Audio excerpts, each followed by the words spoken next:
Hi dears, welcome back to the channel. ഇന്നിവിടെ കാണിക്കാൻ വേണ്ടി പോകുന്നത് നല്ലൊരു ക്യാരറ്റ് പുഡിങ്ങിൻ്റെ റെസിപ്പിയാണ്. ഞാൻ സെയിൽ ചെയ്യുന്ന പുഡിങ്ങാണ്. അപ്പോൾ അതിന് വേണ്ടിയിട്ട് ആദ്യം തന്നെ 10 ഗ്രാം ചൈന ഗ്രാസ് എടുത്തിട്ടൊന്ന് കഴുകിയതിന് ശേഷം കുറച്ച് പാലെടുത്തിട്ട് അതിലൊന്ന് പുതിർത്തിയിട്ട് അവിടെ മാറ്റി വെക്കുക.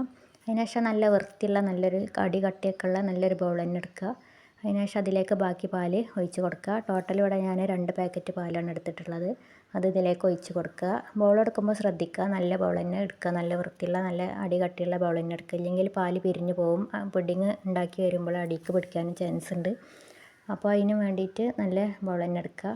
അതിന് ശേഷം ഞാൻ ഒരു ടിന്ന് മിൽക്ക് മെയ്ഡാണ് എടുത്തിട്ടുള്ളത്. ചെറിയ ടിന്ന്. വലിയ ടിന്നാണെങ്കിൽ അര ടിന്ന് മാത്രം എടുത്തിട്ട് നന്നായിട്ട് മിക്സ് ചെയ്ത് അവിടെ യോജിപ്പിച്ച് വെക്കുക. അതിന് ശേഷം നമ്മൾ ഒരു 2 മീഡിയം സൈസ് ക്യാരറ്റ് എടുത്തിട്ട് ഗ്രേറ്റ് ചെയ്ത് വെക്കുക. അതിന് ശേഷം ഞാൻ പാല് അടുപ്പത്ത് വെച്ചിട്ടുണ്ട്. അതൊന്ന് ചൂടായി വരുമ്പോൾ അതിലേക്ക് ഒരു 10 ടേബിൾ സ്പൂൺ പഞ്ചസാര ഇട്ട് കൊടുക്കാം. പഞ്ചസാര അത്യാവശ്യം തന്നെ ഇട്ട് കൊടുക്കുക. ഇല്ലെങ്കിൽ പുഡിങ് തണുത്ത് വരുമ്പോൾ മധുരം ഉണ്ടാവില്ല, അപ്പോൾ ടേസ്റ്റും കുറവാകും. അപ്പോൾ അതിന് വേണ്ടിയിട്ട് 10 ടേബിൾ സ്പൂൺ പഞ്ചസാര ഇട്ട് കൊടുക്കുക. അതിന് ശേഷം എല്ലാം കൂടി ഒന്ന് ചൂടായി വരുമ്പോൾ നമ്മൾ പുതിർത്തി വെച്ച ചൈന ഗ്രാസും കൂടി ഇട്ട് കൊടുക്കുക. ചൈന ഗ്രാസൊക്കെ ഒന്ന് ചൂടായി വരുമ്പോൾ, ചൈന ഗ്രാസ് മുഴുവനായിട്ട് മെൽറ്റാവാൻ വേണ്ടി നിൽക്കരുത്. ഒന്ന് ചൂടായി വരുമ്പോൾ നമ്മൾ ഗ്രേറ്റ് ചെയ്ത ക്യാരറ്റും കൂടി ഇട്ട് കൊടുക്കുക.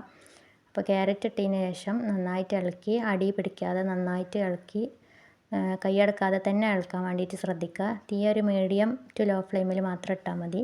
ലോ ടു മീഡിയം ഫ്ലെയിമിൽ മാത്രം ഇടാൻ വേണ്ടി ശ്രദ്ധിക്കുക. അങ്ങനെ നന്നായിട്ട് ഇളക്കി യോജിപ്പിച്ച് കൊടുക്കുക.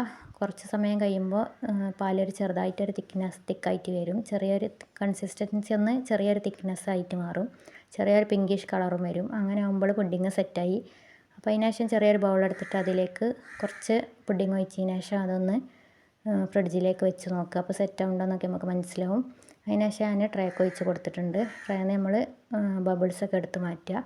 ഇതാണ് ഞാൻ സെയിൽ ചെയ്യുന്ന ക്യാരറ്റ് പുഡിങ്. ഇതിന് ഈ ഒരു ട്രേക്ക് ഞാൻ 550 രൂപയാണ് ചാർജ് ചെയ്യുന്നത്. നല്ല ഈസി, നല്ല ടേസ്റ്റ് ആയിട്ടുള്ള പുഡിങ്ങാണ്.